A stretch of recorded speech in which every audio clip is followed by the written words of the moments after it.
There we go. I have to unmute my mic. Hey, everybody, welcome to my Ask Me Anything session. This is going to become a regular thing every Wednesday at noon Eastern Standard Time. So you've got a couple people watching. I want to thank you for that. My goal today is to answer your questions as they come up. I've got questions that we can answer about AI. Most of you know I'm a huge proponent of AI and a fan of that. I've also got questions that I can answer for you about topical authority, claiming your expert status in your niche, things you can do as far as content creation in order to be seen as an expert. And if you'll notice down on the bottom, if you want access to any of the things I talk about today, you'll simply go to my website at jonathanmast.com/linktree. You'll be able to get links to any of that right from there. So I'll let that scroll on the bottom.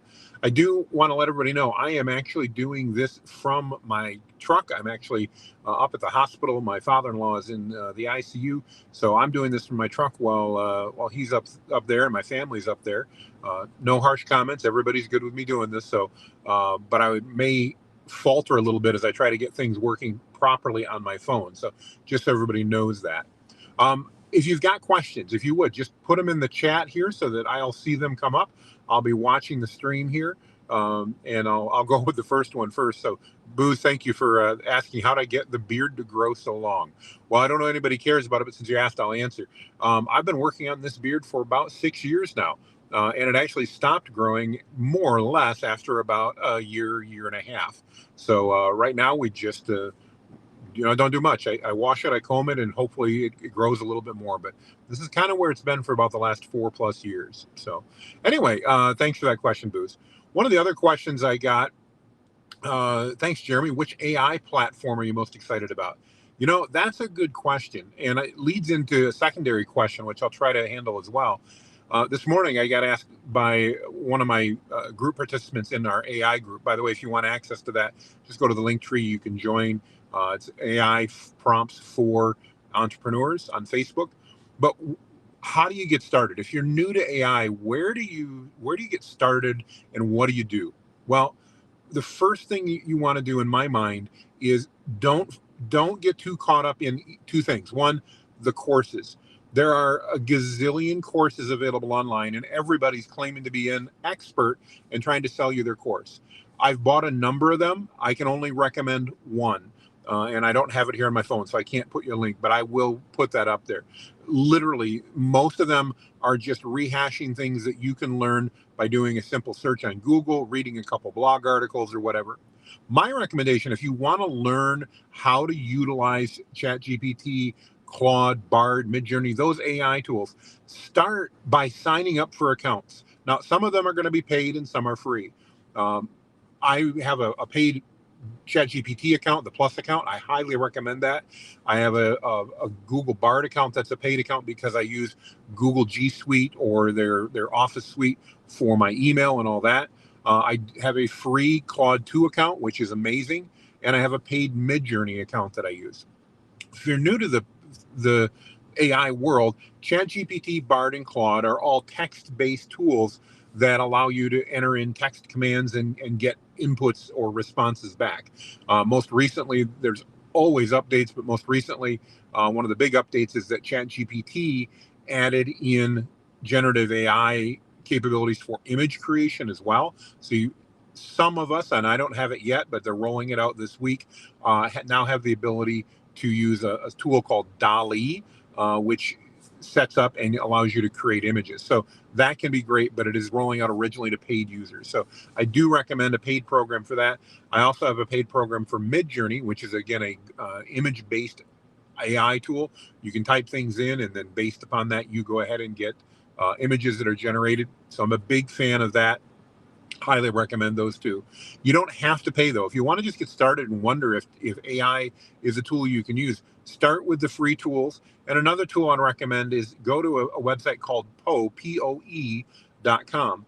Poe gives you access to a lot of different chat tools, all for free. They do have a paid option as well, which I have not used, but it gives you access to be able to search and to start using those different AI tools. My recommendation, if you're getting started, go ahead and start entering in a couple prompts a day, asking these tools how to help you. The one I always recommend people start with is email. We all send emails. We've all got emails that we need to send, and oftentimes they probably should be a little bit better written. So next time you've got an email that you need to think about, how do I craft this? Go ahead and write the email that you want to send. But before you press send, go over to an AI tool like ChatGPT or Claude and say, please proofread and rewrite this to make this more readable and understandable. And let it go through and fix that for you. You'd be amazed at how well it will do with that. Does a great job. So that's one of the things I absolutely recommend if you're just getting started with AI tools, do that. The other thing that I love to use AI for, and it corresponds with what I do in my agency at Whitebeard Strategies, and that's helping people claim their online topical authority. I highly recommend that you use it to help create social media posts. If you don't know, my recommendation, if you're trying to claim your expert status and you want to be seen as an authority in your field, I'm encouraging you to post at least 3 times a day to social media.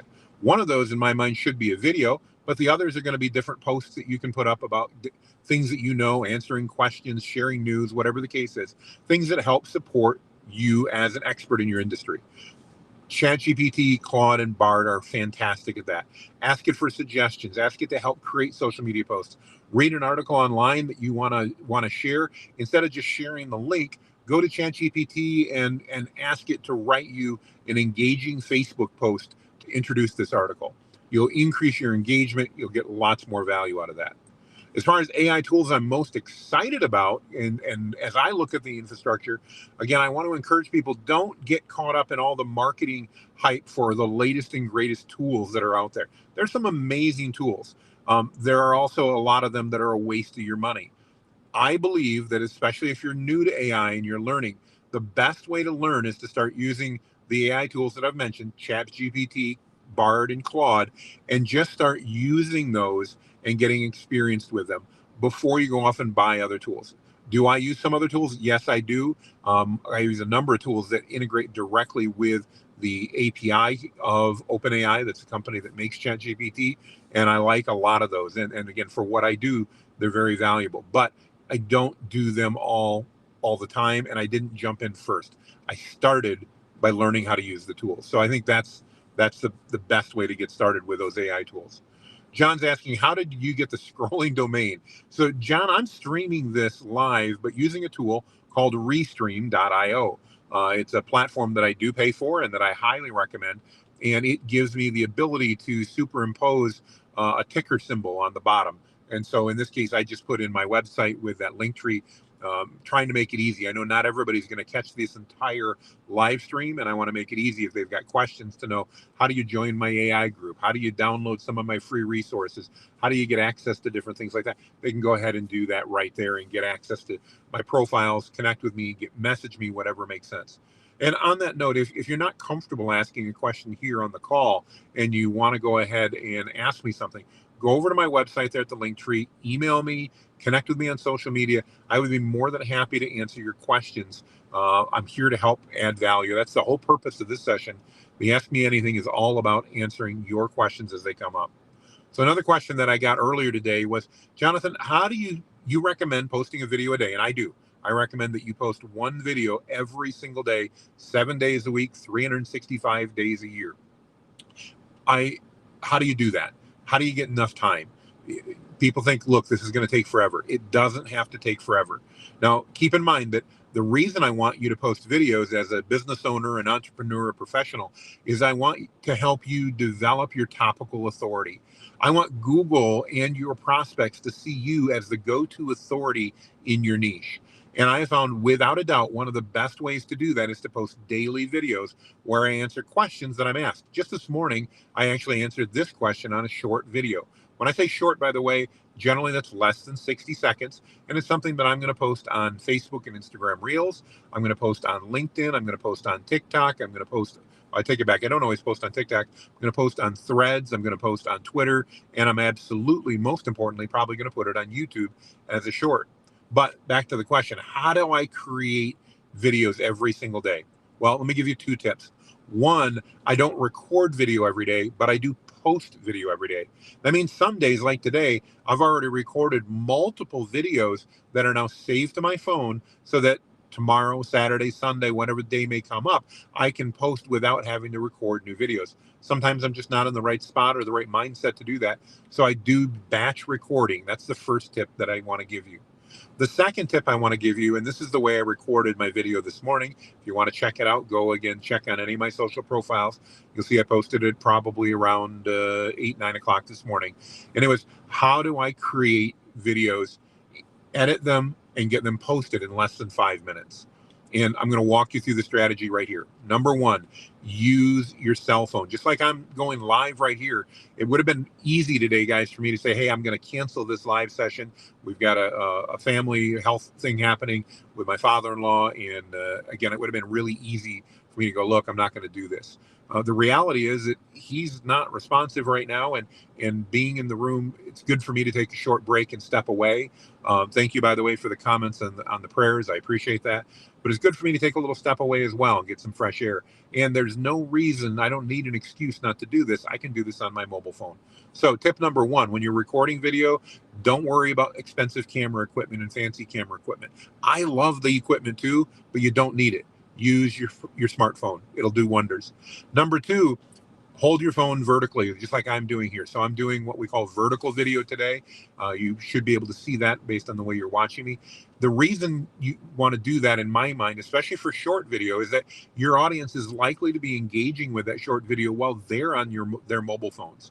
And if you happen to pull up this video stream and maybe see the bars on the side with my picture in the middle, you'll know that that's not as great a way to see it. It's better if you're on a mobile phone to go vertical like I am now, and then I'm hopefully filling that entire screen for you. It's making it a more personal experience. It's easier to connect with the things that I'm saying. So that's the second thing. Go vertical when you do that recording. When you record it, simply answer a question that you've been asked by your customers or your prospects. Can't get my words out today. Find what those are, answer some of those questions, and make it simple. Try to answer them in less than 45 seconds, 60 seconds max. Why? Well, platforms like YouTube limit you to a 60-second video. Twitter is going to limit you to a 60-second video unless you're a paid subscriber. So I try to keep those videos under 60 seconds. I will tell you the best engagement I tend to get in videos that are around 15 to 20 seconds. So if you can be really to the point, that's even better. So I'm taking longer to explain this than it takes to do it. But grab that mobile phone, record your video, and then when you're done, it's going to save to your phone. Download one of the caption applications, and yes, you're going to probably have to pay for that. The two most popular that I know of are CapCut and Captions. I use the Captions app on my phone, and I actually absolutely love it. I don't get paid anything to endorse it, but I do really like that app. And then I literally just open the video that I recorded in Captions on my phone, and it uploads the video, it transcribes the video, it adds in all of my captioning to it, even puts in some cool emojis and things like that. Makes the video look great. Plus, I can use their AI tools that are built into Captions to actually get rid of any dead space. So maybe while I recorded it, it took me 1 minute and 5 seconds, but it took me 7 seconds to start, and maybe in the middle I lost track of what I was saying, and so I have a 4-second gap. The Captions tool, and CapCut may do this as well, I don't know CapCut as well, the Captions will actually then remove that to get me underneath that 1 minute limit. Then once I have that, I'm going to save that back to my phone. That's how it works. And then I'm going to go out to Facebook.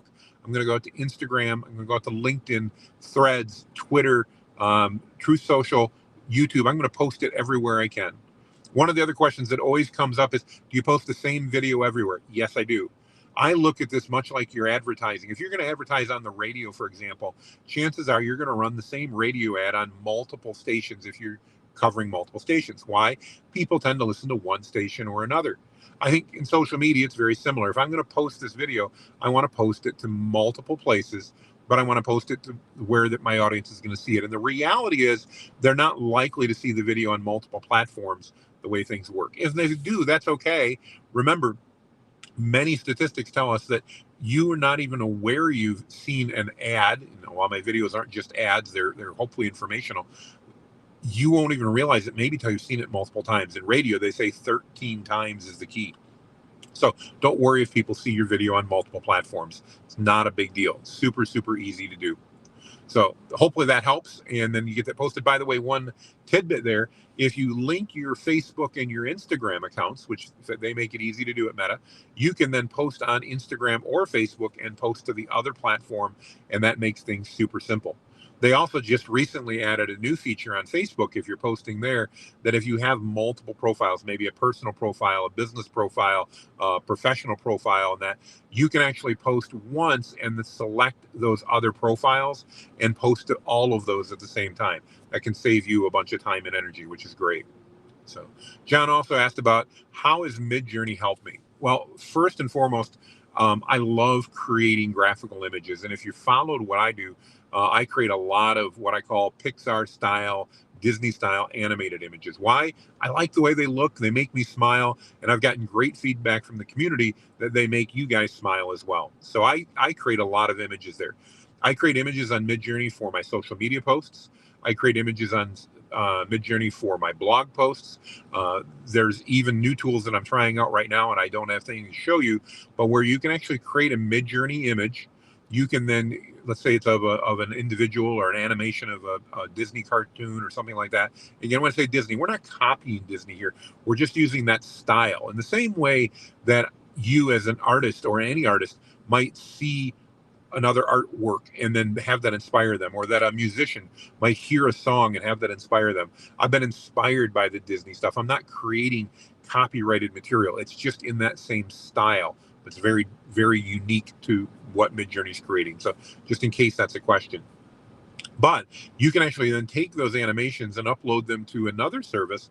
I can record a voiceover, and this new video service that I'm checking out, I'll hopefully have more details next week for you, actually allows and takes that static image, animates the head and the mouth, and matches your audio. So imagine being able to create a Pixar or Disney inspired animation of a person.